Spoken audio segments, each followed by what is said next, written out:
Commanders family, welcome into Next Man Up, but a special Next Man Up because we have another re-signing. Jeremy McNichols in the building. My boy K Fresh just put pen to paper. First things first, congratulations, man. Appreciate you. Yes, sir, man. I know you got to be feeling good, man. Tell us how you feeling right now because your journey in the NFL has not been an easy one. It's been a prove-it journey. You came here last year and you proved it. Now you're reaping those rewards, man. How you feeling? I feel great, man. Just being able to have an opportunity just to be on a team, just to live my childhood dream out. You know, these moments never get old. You know, even going into year 9, they never get old. You know, it felt like just being drafted again. You know, it's just like, dang, a new team, a new season, new players. You know, same team though, but it's just exciting. It's exciting, man. It's just full of joy. When you came here last year, did you really know what to expect? I mean, man, you had a magical season to say the least. Like this whole team did. Did you have any idea that was going to happen? I mean, I can only imagine, you know. I just hang my hat on the work that I put in up until that point. So whenever the opportunity was gonna be there or was it gonna be there, man, I was gonna be ready for it. So I don't know what that looked like or how that looked, if it was running back, if it was teams, what role it'll be, I don't know. Only thing I could control is the work that I put in, you know, off-season, OTAs, and camp, and then everything else just falls where it may. And when you pulled up, there was some familiarity because of you and Anthony Lynn's relationship. Talk about that a little bit and what Anthony Lynn has been able to do for this team, because you see him walking around. I mean, it's crazy to think, man, that is a former NFL head coach, and he's here helping y'all get better, man. What has Anthony Lynn been like in that running back room? Yeah, man, like you said, he's a former head coach. He's a former player, so he's able to see the game like we see it, and he's able to see it as a coach. So we get two perspectives from it. Just him walking around and just having that football knowledge. That's what it's about. You know, he can help every single position. And then in the running back room, we're always going to be prepared. We're always prepared every single week, every single practice, and it's just great to have him around. You talk about always being prepared. Well, this show is called Next Man Up, and you exemplified that all season long. How do you stay mentally and ready prepared? Because everybody's different, right? Everybody has a different way that they stay ready. But you, man, when your number was called, it seemed like every time you rose to the occasion. I know that can't be easy, man. It just became a habit, honestly. Like, I remember my rookie year, man, I was on practice squad. I mean, like, first 3 years I was on practice squad, 4 years practice squad. It just come down to, man, I forget what coach told me, but he was just like, man, no matter what, if you, whatever status you on right now, just make sure you prepare, because the last thing you want to do is be out there and you don't know what's going on. You know, I didn't know how the NFL worked early on. You know, if you get a call, you got to play that week. I thought it was kind of just like a red shirt my rookie year, you know, coming out of college. I'm like, okay, I'm not on the 50, I'm not playing. But he was like, take these reps like game reps and practice. Like, this is your game day. You know, when we're in these meetings, I'm talking to you too. I'm not just talking to the starter or the backup that's playing. I'm talking to you too. So I always took that to heart. I'm like, damn, okay. And then one game I got called up. It was on a Friday. And coach was like, I told you, just be ready. It's week 10. You was on practice squad week 10. You finally got your call, man. And so I always kept that mindset, just being like, man, I don't want to be unprepared. So I'd rather do more that week, or I'd rather train harder in the offseason. So when the game comes, or when that moment comes, it's fourth quarter, you know, it's game on the line. Like, okay, I've already been here before. I can go out there and play with poise, play calm.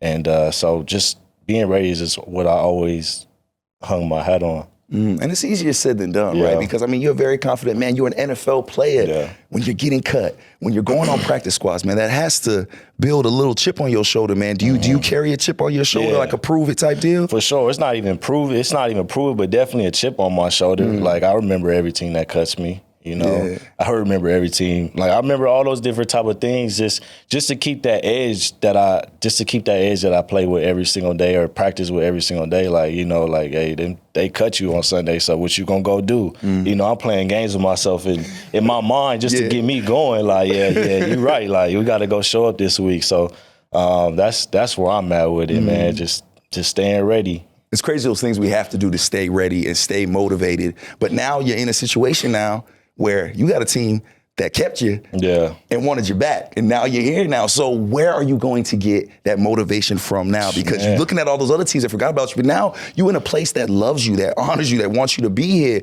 So how does that mentality change now? I'm even more hungry because I want them to know that they was right making this decision. So, and this city is right. So I work harder, just because you get to the mountain, like how far can I really push this thing? How much work can I really put in? I don't want to let my teammates or my coaches down or the city down. We got a great team. And I just look to the right and the left of me. I'm like, man, these guys put in work too. Like, I can't let my guys down. So that's my motivation this year.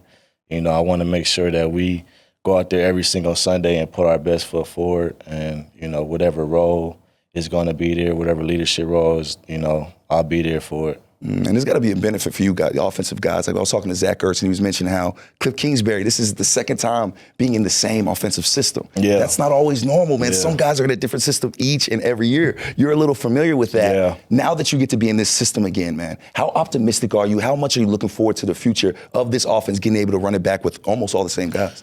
Yeah, Cliff with, and our whole staff. Yeah. I know they in there cooking right now just with the time, and they're like, man, we got a foundation. I think a lot of it was, just the base. Let's install, let's help the guys play faster, but just adding on top of that foundation, just a whole offseason with the same coaching staff, the same crew, just being able to build. And I just think we could take this as far as we want to take it, but it takes work. It's just, we're not going to just wake up and be like, hey, we could just hang our hat on last year. Like last year is last year. This is a whole new season, whole new coaches, whole new schedule. Everything is brand new. So we just got to continue to put the work in and, set our goals and try and soar as high as we can. What was the coolest thing about the season to me last year watching this offense was the way y'all rallied behind Jaden Daniels. Yeah. That's a rookie quarterback. That's a guy that hasn't done much in this league yet, but y'all treated him like he was a veteran, like he was the leader, man, and it looked great doing it. Talk about Jaden Daniels in that huddle, what you've seen from him in this locker room that makes him such a special quarterback. Man, his poise, his confidence. A silent assassin. He not gonna say too much, but when you see him, that look in his eyes, I remember just that Bengals game when we was down there, like 4 minutes left, and it was 4th down. And he's like, "Nah, like let's go get this."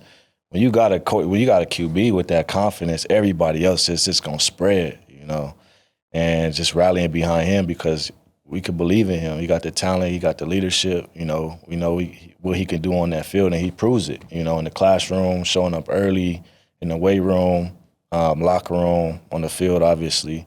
So it's just easy to rally around a guy like that. And the fans really rallied around him. They rallied around all you guys. Yeah. One thing you've been hearing, I talked to Will Harris yesterday, and he's like, man, I've never seen a fan base like this. Like, I ain't even stepped on the field, and this fan base is loving it. Talk about this fan base a little bit because, man, you went to Boise State. You've seen some of the best fans in the world. Right. And now you're here, man. Talk about this fan base for the Burgundy and Gold. Man, it's great. I mean, when I first got here, all I did was hear about it. Like, this city's been hungry for wins and for a championship, and it's a football town, and there's so much history here. But anywhere we go it's just Commanders or, you can see how excited they are for this season coming up. So, and how much they gonna support and show love to us. So, man, it just makes it so much easier to play when you know your fans about to be in your colors, and just seeing them on the road was just like, wow, like, we got 10K in Tampa. We got our whole sideline, so we feed off of that energy. So, y'all come out and keep supporting. I promise you we're going to work as hard as we can every single day. And the fans love that, man. So I'm going to let you go because you got to go on a beach somewhere, man. My man got to go celebrate. Give a message to the fans on what they can expect from this offense coming into this year. Man, you're just going to see a high, efficient, playing extremely hard, playing for each other, and just playing to win. Physical as possible, and we're going to be trying to fly around that field and score a lot of points. Jeremy, man, we appreciate your time, brother, man. Again, congratulations, man. We love having you here. I can't wait to see what you do. Again, somebody that exemplifies that next man up mentality. Appreciate Jeremy, you. Congratulations, bro. Appreciate you. Commanders family, our next man up, running back, Jeremy McNichols. He back, baby. Let's do it.